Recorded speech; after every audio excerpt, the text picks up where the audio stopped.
বাউলের জঘন্য কথাগুলো যদি আল্লাহর উল্লেখ না নিয়ে কোন দেবদেবীর নাম উল্লেখনীয় হতো, তাহলে আজ যারা বাউলের পক্ষে সাফাই গাইছে তারাই সুর উল্টে দিত কিংবা চুপ থাকত। প্রশাসন, মিডিয়া সবার ঘুম হারাম হয়ে যেত। আজ যখন আমরা বাউল নিয়ে কথা বলছি, তখন এটি নিছক কোনো গান বাজনা বা বিনোদন নিয়ে কথা বলা হচ্ছে না। এগুলো হচ্ছে হেজেমনি অ্যাপারেটাস। হাসিনা আমলে ইসলামকে রাষ্ট্রীয়ভাবে টার্গেট করা হয়েছিল। রাষ্ট্রীয়ভাবে ইসলামকেই দমন পীড়ন করা হয়েছিল।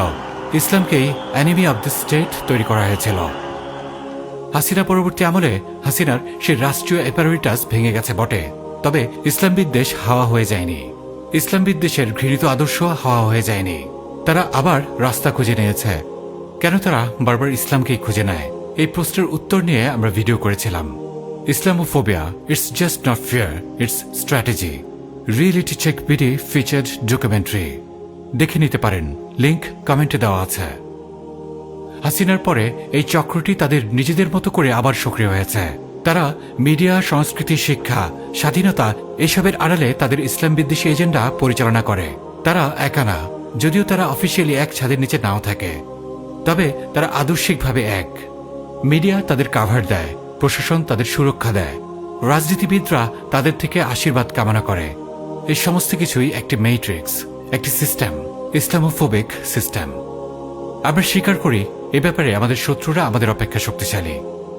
এই জন্য ইসলাম ব্যতীত অন্য কোনো ধর্মের দেবদেবীর উপর নিচ নিয়ে কেউ পালাগান গাওয়ার দুঃসাহস দেখায় না।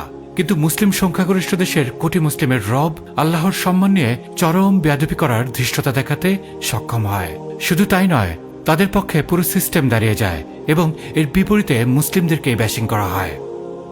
আয়নার সামনে দাঁড়িয়ে নিজেকে প্রশ্ন করুন, মুহাম্মদ সাল্লাল্লাহু আলাইহি ওয়াসাল্লামের উম্মত হয়েও কেন আপনি আজ এই অপমানের মুখোমুখি?